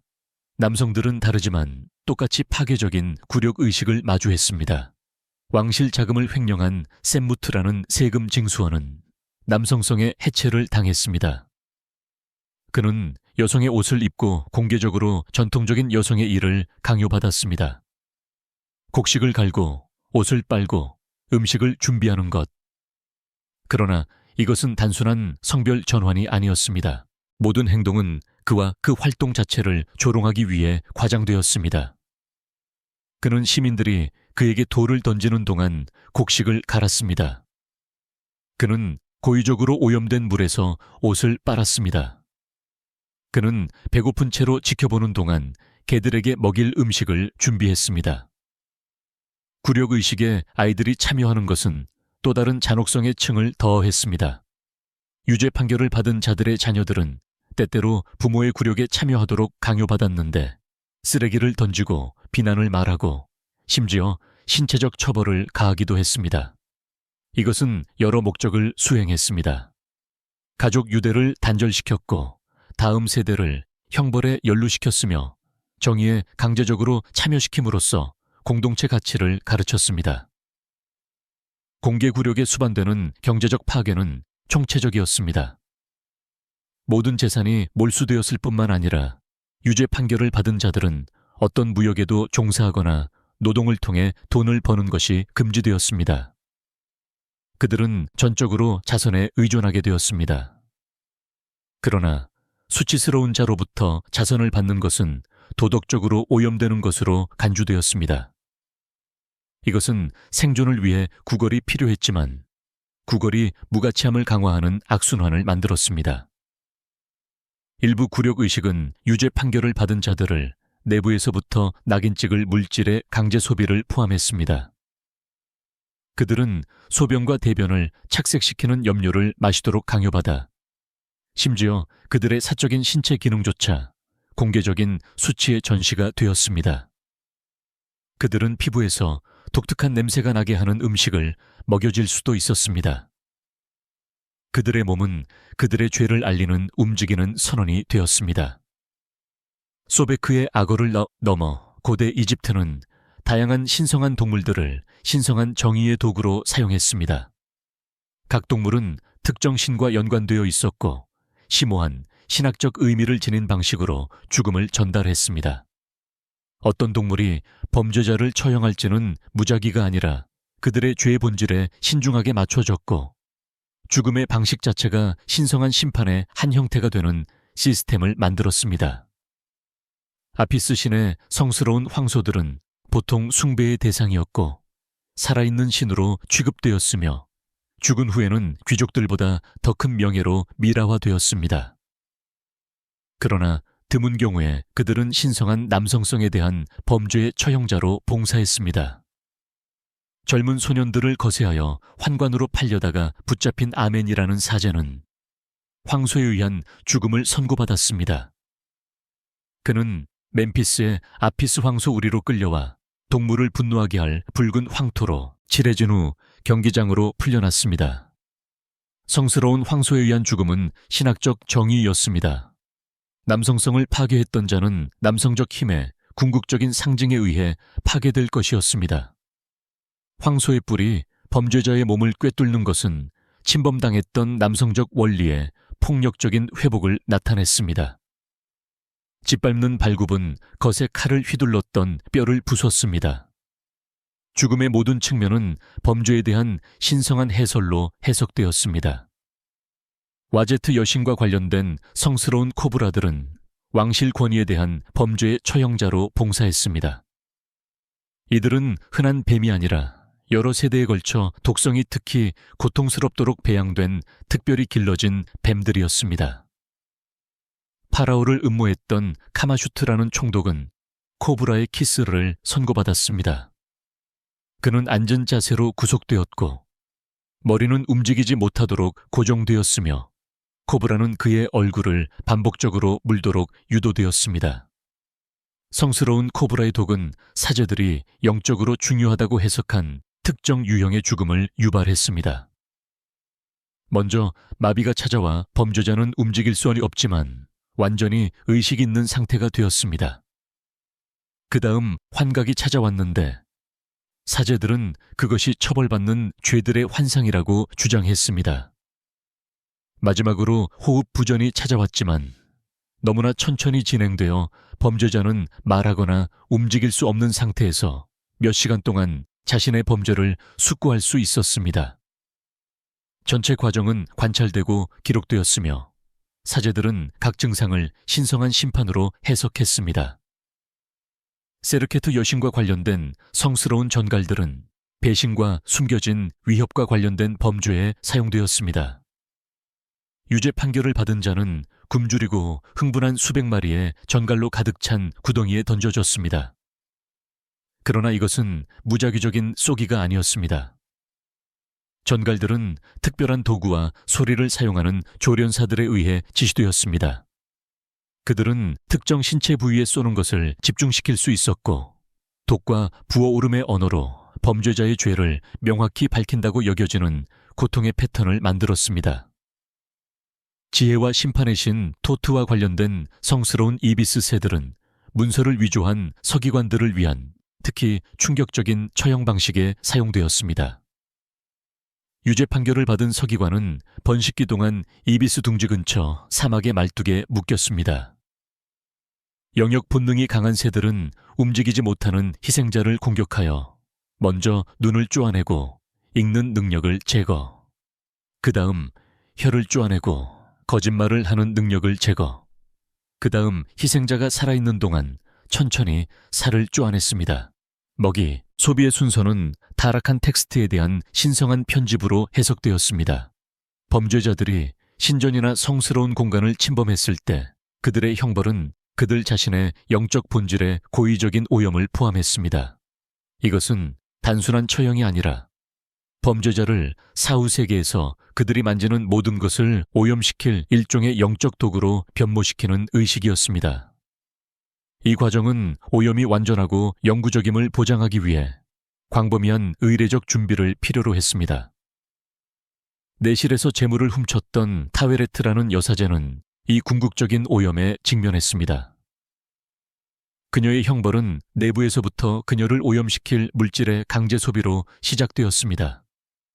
그녀는 돼지 피가 섞인 물을 마셨는데 돼지는 부정한 동물로 여겨졌고 그 본질은 그녀의 영적 순수성을 타락시킬 것이었습니다. 그녀는 고의적으로 맥각, 즉 환각과 영적 혼란을 일으키는 곰팡이로 오염된 곡물로 만든 빵을 먹었습니다. 한 달 동안의 모든 식사는 그녀를 성스러운 하인에서 영적 독소로 변모시키도록 설계되었습니다. 실제 처형은 특별히 건설된 신전에서 행해졌는데 성스러운 건축의 모든 측면을 뒤집은 구조물이었습니다. 신전이 떠오르는 해를 향해 동쪽을 바라봤다면 반신전은 죽음을 향해 서쪽을 바라봤습니다.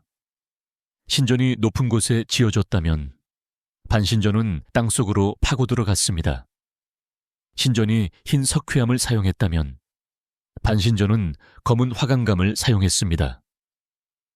이 거꾸로 된 성스러운 공간은 타웨레트의 영적 파괴의 장소가 될 것이었습니다. 수행된 의식들은 신전 의식을 고의적으로 뒤집은 것이었습니다. 사제들이 보통 성수로 씻었다면 타웨레트는 부패하는 시신에서 나온 액체로 씻겼습니다. 향이 보통 피워졌다면 그녀는 타는 배설물에서 나오는 연기로 둘러싸였습니다. 기도가 보통 읊조려졌다면 저주가 읊조려졌습니다.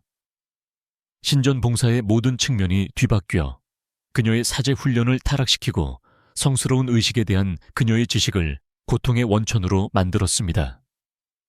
죽음의 방식 자체는 그녀의 영적 본질을 영구적으로 타락시키도록 설계되었습니다. 그녀는 죽은 후에도 몸을 떠나지 않을 금속, 납, 수은, 안티몬이 포함된 혼합물로 천천히 독살당했는데 이는 그녀의 시신을 만지기에 유독하게 만들 것이었습니다. 죽어서도 그녀는 주변의 모든 것을 오염시킬 것이었습니다. 독약이 나트론을 파괴할 것이므로 그녀의 시신은 미라화될 수 없었습니다. 연기가 오염을 퍼뜨릴 것이므로 그녀는 불태워질 수 없었습니다. 그녀는 오직 납으로 봉인되어 저주받은 땅에 매장될 수밖에 없었습니다. 특정 종교 축제 기간 동안 여러 처형들이 정교한 연극 공연으로 기획되었는데 이는 동기화된 고통을 통해 도덕적인 이야기를 전달했습니다. 이 형벌 연회는 오락, 교육, 그리고 처형을 결합하여 수십 명의 범죄자들이 집단적인 고통을 통해 신학적 원리를 설명하는 안무된 순서로 죽어가는 장관을 연출할 수 있었습니다. 오시리스의 복수 축제가 그러한 행사 중 하나였는데 신이 혼돈을 물리친 승리를 기념하기 위해 매년 열렸습니다. 그 해에 사형 선고를 받은 범죄자들은 이 축제를 위해 보류되었고 그들의 처형은 신화적인 전투를 재현했습니다. 한 무리의 무덤 도굴범들이 세트의 군대 역할을 했고 그들의 처형은 오시리스의 승리를 나타냈습니다. 그러나 이것은 단순한 살인이 아니었습니다. 각 죽음의 방식과 타이밍이 서사에 기여하는 정교한 연극이었습니다. 범죄자들은 축제 몇 주 전부터 준비되었고 치명적인 연극의 배우처럼 그들의 역할에 대해 훈련받았습니다. 그들은 특정 움직임, 부상당했을 때 취할 특정 자세, 심지어 중요한 순간에 말할 대사까지 배웠습니다. 그들은 신화적 인물을 나타내도록 의상을 입었고 그들의 얼굴은 악마나 질서에 적처럼 보이도록 칠해졌습니다. 일부는 소품을 받았습니다. 실제로 사용할 수 없는 무기, 보호해주지 않는 방패, 중요한 지점에서 고의적으로 약화된 갑옷. 공연은 새벽에 시작되어 해 진력까지 계속되었고 신화의 다른 측면을 보여주는 다양한 막으로 구성되었습니다. 오전에 혼돈을 대표하는 범죄자들은 승리하는 것처럼 보였고 실제로 더 작은 질서의 세력을 대표하는 범죄자들을 물리치고 죽였습니다. 이것은 자비가 아니었습니다. 혼돈의 세력을 연기하는 자들은 오후에 질서가 다시 확립될 때 더 끔찍한 죽음을 맞이할 것을 알고 있었습니다. 관객들은 혼돈의 일시적인 승리에 야유와 쉿소리를 내며 신성한 정의에 대한 기대를 높였습니다. 정고가 되자 상황은 역전되었습니다. 신들로 분장한 사제들이 공연장으로 들어섰고 실제 처형이 시작되었습니다. 그러나 모든 죽음은 그 신화적 대응물과 일치해야 했습니다. 혼돈의 뱀 아포피스를 대표하는 범죄자는 신성한 뱀의 각 부분에 해당하는 절단과 함께 천천히 조각조각 잘려나갔습니다. 가뭄의 악마를 대표하는 범죄자는 햇볕 아래에서 천천히 탈수되어 죽었습니다. 일관된 이야기를 전달하기 위한 여러 처형의 동기화는 광범위한 계획과 정확한 타이밍을 필요로 했습니다. 관객 참여는 의무적이고 구조화되었습니다. 특정 순간에 그들은 무작위가 아니라 혼돈을 공격하는 신성한 힘을 나타내는 안무된 물결로 범죄자들에게 물건을 던졌습니다. 아이들은 죽기 직전의 범죄자들에게 꽃을 던져 죽음 속으로 축복했습니다. 여성들은 신성한 승리의 순간에 고음을 질렀습니다. 남성들은 신성한 분노의 지진을 나타내기 위해 발을 굴렀습니다. 공동체 전체가 공연의 일부가 되었습니다. 이집트 사회에서 아이들은 일반적으로 보호받았지만 유죄 판결을 받은 가족에게서 태어났거나 초기 부패 징후를 보이는 아이들은 더 큰 위협으로 성장하는 것을 막기 위해 고안된 형벌을 받았습니다. 이러한 형벌은 이집트인들의 순수성에 대한 숭배와 유전된 악에 대한 두려움을 균형 있게 다루어 현대적 감각으로는 경악할 만하지만 이집트 신앙 내에서는 완벽하게 이해되는 정의 시스템을 만들었습니다. 처형된 반역자들의 자녀들은 부분적 존재 형벌을 받았습니다. 그들은 죽임을 당하지 않았습니다. 그것은 낭비였을 것입니다. 그러나 그들은 완전한 인격을 달성하는 것을 막는 방식으로 낙인 찍히고 제한되었습니다. 그들의 이마에는 부패의 씨앗임을 나타내는 상징이 낙인 찍혔습니다. 그들은 글쓰기를 배우는 것이 금지되어 권력 있는 자리를 결코 가질 수 없도록 했습니다. 그들은 타락한 혈통을 물려주는 것을 막기 위해 불임 시술을 받았습니다. 그들은 존재했지만 온전히 살아가는 것이 금지되었습니다.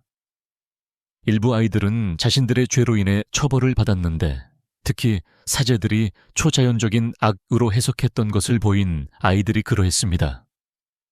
7세에 악마적 빙의를 암시하는 방식으로 동물을 고문하다 붙잡힌 키네브라는 소녀는 영적 결박을 당했습니다.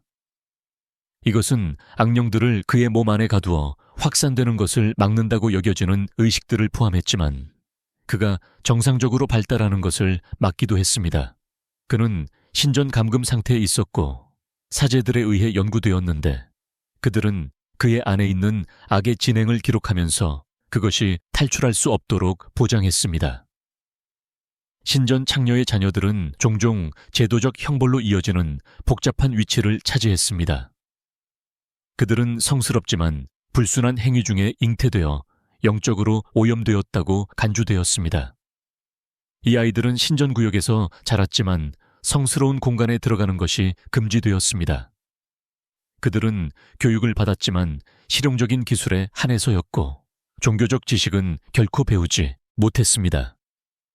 그들은 음식을 받았지만 재물에서 거부된 음식을 받았습니다. 그들은 신전 사회 내에 존재했지만 그 성스러운 측면에서는 영구적으로 배제되었습니다. 이 공포의 목록 끝에 도달하면서 고대 이집트의 형벌이 단순히 정의에 관한 것이 아니었음이 분명해집니다. 그것은 종교적, 사회적, 우주적 질서에 형벌을 총체적으로 통합하는 것이었습니다. 모든 훼손, 모든 처형, 모든 굴욕은 여러 목적을 수행했습니다. 위협 제거, 수능 강요, 대중 오락, 신 달래기. 그리고 이집트인들이 우주를 기능하게 한다고 믿었던 질서와 혼돈 사이에 섬세한 균형 유지. 이러한 형벌들의 정교함은 고통, 정체성, 그리고 존재 자체의 본질에 대해 깊이 사고했던 문명을 드러냅니다. 그들은 죽음이 끝의 한 형태일 뿐이며 종종 최악이 아니라는 것을 이해했습니다. 그들은 인간 정신이 육체적 고통을 초월하는 방식으로 부서질 수 있다는 것을 인식했습니다. 그들은 잔혹 행위에 대한 공유된 참여를 통해 공동체가 하나로 묶일 수 있으며 반복과 의식적 구조를 통해 공포가 정상화될 수 있다는 것을 발견했습니다. 이러한 형벌들을 집행했던 사제들은 사디스트가 아니었습니다. 그들은 이러한 극단적인 조치들이 우주적 균형에 필수적이라고 진정으로 믿었던 신학자들이었습니다. 지켜보던 군중들은 단순히 피해 굶주린 것이 아니었습니다. 그들은 자신들의 사회를 혼돈으로부터 보호한다고 믿었던 종교의식의 참가자들이었습니다. 희생자들 자신도 종종 자신들의 형벌을 신성한 정의로 받아들였고, 그들의 세계관은 이집트 신학에 의해 너무나 깊이 형성되어 자신들의 고통을 마땅한 것으로밖에 생각할 수 없었습니다. 이집트 형벌에 대해 가장 충격적인 것은 그 잔혹성, 많은 문화가 잔혹했지만 이 아니라 그것이 사회의 모든 측면에 통합되었다는 것입니다. 아이들은 신성한 악어들이 범죄자들을 잡아먹는 것을 보며 자랐습니다. 가족들은 자신들의 친척의 기록 말살에 참여했습니다. 공동체는 조직적인 죽음을 통해 종교적인 이야기를 들려주는 동기화된 처형을 보기 위해 모였습니다. 이것은 일탈적인 행동이 아니라 이집트 생활의 정상적이고 축하받으며 필수적인 측면이었습니다. 이러한 형벌의 유산은 고대 이집트를 훨씬 넘어 확장됩니다. 로마인들은 많은 이집트 형벌 방법, 특히 처형에 있어서 장관과 연극의 사용을 채택하고 정교하게 만들었습니다. 중세 기독교는 이집트의 영적 오염과 신체 완전성 개념을 자신들의 형벌 신학에 통합했습니다. 심지어 현대 국가들도 단순한 구금을 넘어선 형벌의 형태로 공개 굴욕, 사회적 죽음, 그리고 정체성 파괴를 사용하는 면에서 이집트 관행을 반영하고 있습니다. 그러나 아마도 가장 지속적인 유산은 인간이 종교적, 사회적 구조 내에서 적절하게 구성된다면 어떤 것이든 완전히 정상화할 수 있다는 이집트인들의 발견일 것입니다. 웅장한 예술, 선구적인 의학, 정교한 철학을 창조했던 바로 그 문명은 또한 인간의 잔혹성에 대한 우리의 개념에 도전하는 체계적인 공포를 만들었습니다. 그들은 정교함과 잔혹성이 반대가 아니라 공존하며 심지어 서로를 강화할 수 있음을 보여주었습니다. 파피루스와 돌에 보존된 이러한 형벌의 기록들은 이집트인들에게 숨겨지거나 수치스러운 것이 아니었습니다. 그것들은 적절하게 집행된 신성한 정의에 대한 자랑스러운 문서였습니다. 하렘 음모 형벌의 주요 자료인 토리노 사법 파피루스는 정의가 어떻게 기능해야 하는지에 대한 모범으로서 신중하게 보존되었습니다. 공개 처벌을 기록한 처형 석비들은 눈에 띄게 전시되어 계산된 공포를 통한 질서 유지를 기념했습니다. 현대 이집트학은 때때로 고대 이집트 문화의 이러한 측면들을 어떻게 제시해야 할지 어려움을 겪었습니다. 피라미드, 미라, 황금 보물에 초점을 맞추는 것은 부분적으로 이것들이 체계적인 고문, 공개 굴욕, 그리고 영적 소멸이라는 이집트 문명의 동등한 부분이었던 현실보다 더 받아들이기 쉽기 때문입니다. 우리는 고대인들의 업적을 칭송하면서도 그들의 질서 개념을 위해 지불된 대가를 직면하고 싶어 하지 않습니다. 그러나 이러한 형벌을 이해하는 것은 고대 이집트 사회를 진정으로 이해하는 데 필수적입니다. 그들의 정의, 신성, 인간 본성에 대한 개념은 수능을 보상한 방식보다 범죄를 처벌한 방식에서 더 명확하게 드러납니다. 그들이 질서라는 이름으로 기꺼이 받아들였던 극단적인 조치들은 그들의 세계관에 대한 헌신의 깊이를 보여줍니다. 그들의 잔혹성의 정교함은 그들의 신학의 복잡성을 드러냅니다. 악어에게 먹이로 던져진 카마슈트, 신성 모독으로 거세당한 아메노테프, 존재 자체가 지워진 티에와 같이 이러한 형벌을 겪은 개인들은 단순한 희생자가 아니라 이집트 사회가 생존에 필수적이라고 믿었던 우주적 드라마의 참여자들이었습니다.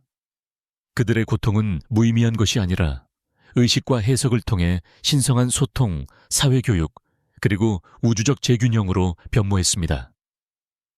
고대 이집트 형벌에 대한 탐구를 마치면서 우리는 문명 자체의 본질에 대한 불편한 질문들을 남겨두게 됩니다. 문화의 정교함이 반드시 잔혹성의 정교함으로 이어지는가? 사회의 복잡성이 똑같이 복잡한 형태의 형벌을 요구하는가? 공포를 정상화하는 인간의 능력에 한계가 있는가? 아니면 어떤 잔혹 행위라도 사회적, 종교적 구조에 적절히 통합된다면 용인될 수 있는가? 고대 이집트인들은 편안한 답을 제공하지 않으며 오직 인간이 창조와 파괴 양측에서 비범한 극단에 도달할 수 있다는 증거만을 제공합니다. 그들은 수천 년 동안 지속된 기념물을 건설했고 영혼을 영원히 파괴하는 고문을 만들었습니다. 그들은 경건한 보살핌으로 시신을 보존했고 다른 이들을 성스러운 악어에게 먹였습니다. 그들은 감동적인 아름다움의 사랑시를 썼고 종교적 연극으로 수행된 동기화된 처형에 대한 문서도 남겼습니다. 이러한 이중성은 모순이 아니라 완성입니다. 인간 본성이 초월과 타락의 모든 잠재력을 가지고 있음을 이해했던 동일한 정교한 문명의 두 가지 측면인 것입니다. 고대 이집트의 형벌은 우리에게 문명과 야만의 거리가 시간이나 기술로 측정되는 것이 아니라 특정 공포가 왜 필요한지에 대해 사회가 스스로에게 들려주는 이야기로 측정된다는 것을 상기시켜 줍니다. 악어들이 한때 신성한 정의를 전달했던 성스러운 호수는 이제 관광 명소입니다. 수많은 범죄자들이 죽을 때까지 일했던 광산은 현대 전자제품을 위한 구리를 생산합니다. 하인들이 산채로 매장되었던 무덤들은 발굴되어 그 내용물들이 박물관에 전시되었습니다. 형벌의 물리적 공간들은 변형되거나 파괴되었지만 그것들을 창조했던 인간의 능력은 변치 않았습니다. 결국 고대 이집트 형벌의 가장 끔찍한 측면은 방법 그 자체가 아니라 공포가 정의의 옷을 입고 종교의 권위에 쌓여 반복을 통해 정상화될 때 인간이 무엇을 받아들이고 찬양하며 제도화할 수 있는지에 대한 폭로일 것입니다. 고대 이집트인들은 진보와 문명에 대한 우리의 가정에 도전하는 조직적인 잔혹성의 깊이를 보여주었습니다. 그들의 형벌은 역사를 통해 메아리치며 모든 사회가 자신만의 필요한 공포 형태, 질서를 위협하는 자들을 파괴하는 자신만의 시스템, 개별적인 고통을 집단적 의미로 변모시키는 자신만의 방법을 창조한다는 것을 상기시켜 줍니다. 악어들은 더 이상 신성하지 않을 수 있습니다. 나귀는 더 이상 물리적이지 않을 수 있습니다. 기록 말살은 조각된 것이 아니라 디지털일 수 있습니다. 그러나 질서라는 이름으로 처벌하고 굴욕을 주고 파괴하려는 충동은 변치 않습니다. 고대 이집트는 우리에게 수학, 의학, 기념비적인 건축을 주었습니다. 그것은 또한 형벌을 예술로, 고통을 장관으로, 공포를 신성함으로 변모시킨 체계적인 잔혹성에 대한 정교한 틀을 제공했습니다. 이 두 유산은 얽히고 설켜 불가분하게 지속되며 인간 문명이 항상 초월적인 성취와 계산된 잔혹성이라는 두 가지 토대 위에 세워졌다는 것을 상기시켜 줍니다. 형벌은 끝났습니다. 그러나 능력은 남아 있습니다. 잔혹성을 문화로, 잔인함을 아름다움으로, 고통을 신성함으로 변모시키는 인간의 잠재력 속에 공포는 지속됩니다. 이것이 고대 이집트의 가장 끔찍한 형벌 방법에 대한 완전한 진실입니다. 그들이 무엇을 했는지 뿐만 아니라 공포가 제도화되고 신학화되며 정상화될 때 인간이 무엇을 할 수 있는지에 대한 폭로입니다. 고대 이집트인들은 잔혹성을 발명한 것이 아니라 문명과 야만성에 대한 우리의 이해에 도전하는 형태로 그것을 정교하게 만들었습니다. 그들의 유산은 특정 방법들 속에 살아있는 것이 아니라 어떤 사회라도 정교한 공포에 대한 정교한 정당화를 만들 수 있다는 인식 속에 살아있습니다. 우리와 그들 사이의 거리는 우리가 바라는 만큼 크지 않습니다. 우리는 단지 특정 고통이 왜 필요한지에 대한 다른 이야기들을, 정의를 실행하는 다른 의식들을, 상상할 수 없는 것을 정상화하는 다른 방법들을 발전시켰을 뿐입니다. 성스러운 악어들은 사라졌지만 어딘가 어떤 형태로든 먹이 주기는 계속되고 있습니다. 역사에 숨겨진 어둠을 엿본 이 경험이 여러분에게 더 많은 묻힌 진실을 밝혀내고 싶다는 갈증을 남겼다면 저는 놓치고 싶지 않을 과거의 그림자 속으로 또 다른 여정을 준비했습니다. 지금 화면에 나타나는 비디오를 클릭하여 역사가 지우려 했던 또 다른 충격적인 장을 발견하십시오. 그리고 이 탐험이 저만큼 흥미로웠다면 구독 버튼을 눌러 우리가 함께 역사의 층들을 벗겨낼 수 있도록 해주십시오. 이 잊혀진 목소리들은 들릴 가치가 있습니다. 그리고 들려지기를 기다리는 이야기가 훨씬 더 많이 있습니다.